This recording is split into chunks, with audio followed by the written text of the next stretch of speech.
उत्तर प्रदेश सरकार में कैबिनेट मंत्री जयवीर सिंह हमारे साथ मौजूद हैं। प्रधानमंत्री नरेंद्र मोदी आज कानपुर दौरे पर हैं, हजारों करोड़ रुपए की परियोजनाओं की सौगात भी कर रहे हैं और शहीद के परिवार से भी मुलाकात कर रहे हैं, जो आपने देखा था पहलगाम में।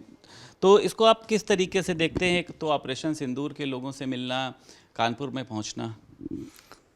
उत्तर प्रदेश की धरती पर माननीय प्रधानमंत्री का आगमन हो रहा है, स्वागत है, अभिनंदन है। और निश्चित रूप से जब आते हैं तो प्रदेश के लिए तमाम नए नए बड़े बड़े तोहफे दे के जाते हैं।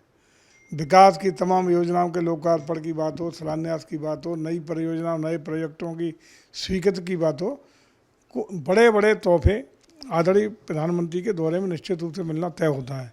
इसके लिए उनका आभार, धन्यवाद, कृतज्ञता। साथ ही पहलगाम की घटना में कानपुर के एक माँ बहन का सिंदूर उजड़ा था, उस परिवार तक भी वो पहुँचेंगे और निश्चित रूप से उनका पहुँचना उस परिवार के लिए, पूरे प्रदेश के लिए एक बड़ी बात है और एक अच्छा संदेश हमारे देशवासियों को, प्रदेशवासियों को उससे जाएगा। आज तमाम बड़ी परियोजनाओं का भी उनके कर कमलों से लोकार्पण होना है, शिलान्यास होना है और विभिन्न विषयों पर अपना दृष्टिकोण, अपनी चर्चा करने का काम उनके भाषण में होगा, जो कहीं न कहीं प्रदेश को नई ऊर्जा देगा, हम सब लोगों को मार्गदर्शन देने का काम करेगा। तो पुनः माननीय प्रधानमंत्री का उत्तर प्रदेश की सरजमी पर बहुत बहुत स्वागत और अभिनंदन। अच्छा, कांग्रेस के नेता हैं जयराम रमेश, उन्होंने ये कहा है कि पहलगाम के, पुलवामा के आतंकी पकड़े नहीं गए। जैसे आतंकवादी घूम रहे हैं वैसे ही हमारे सांसद जो हैं वो विदेश में घूम रहे हैं। आपने देखा है कि विदेश में प्रतिनिधिमंडल गया है ऑपरेशन सिंदूर की उपलब्धियों को बताने। कांग्रेस में आपने देखा है कि शशि थरूर भी जो हैं वो बाहर हैं। आप कैसे देखते हैं उनके इस बयान को?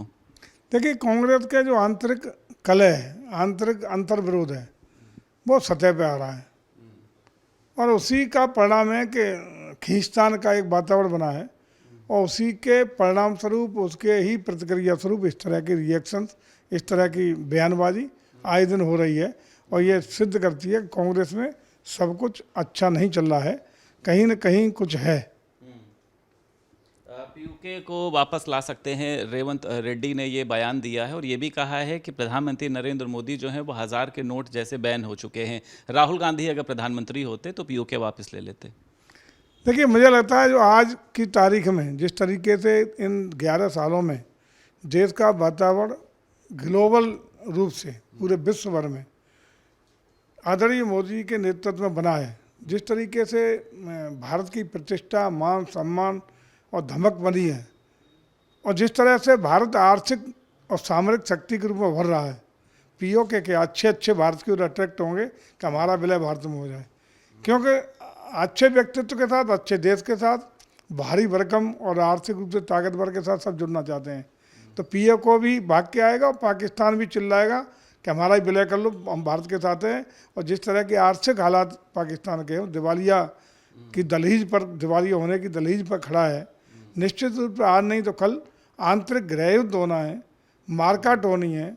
सेना का एक बार बार सेना का शासन होता है, कोई लोकतंत्र तो है नहीं वहाँ। तो जिसको सेना चाहती है उसको सिंबॉलिक प्रधानमंत्री बना देती है और जब चाहती है तानाशाह, वहाँ का जो जनरल है वो तानाशाह बन करके मिलिट्री शासन, सैनिक रूल करने का काम करता है।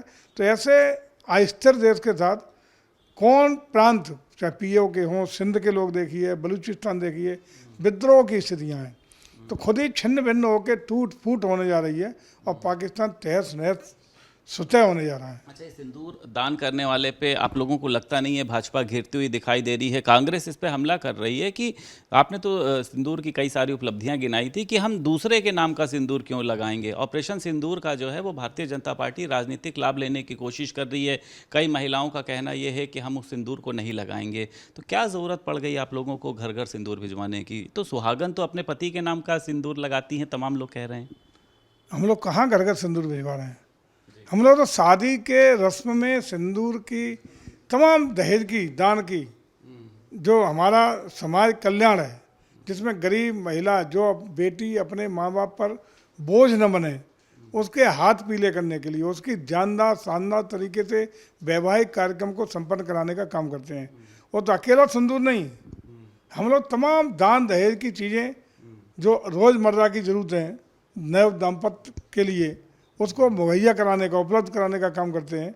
उसी में अगर एक डिब्बी सिंदूर जो मूलभूत उसकी ज़रूरत है, जो सुहाग का प्रतीक है, उसको उपलब्ध कराने का काम कर रहे हैं।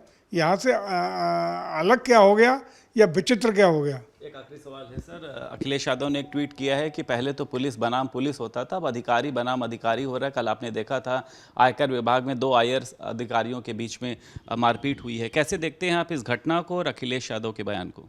देखिए, अखिलेश जी तो किसी भी बात को लेकर बतंगड़ बनाने का काम लगातार कर रहे हैं।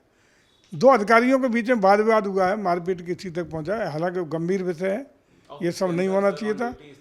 ये बहुत गंभीर विषय है और इस तरह के विषय को नहीं होना चाहिए था, लेकिन उसमें एफआईआर भी हुई है। मुझे लगता है कि संबंधित विभाग जो वित्त मंत्रालय भारत सरकार के अधीन आता है, वो निश्चित रूप से उसमें गंभीरता से विषय को लेकर और कार्रवाई होगी, ऐसा मेरा मानना है। बहुत शुक्रिया बात करने के लिए।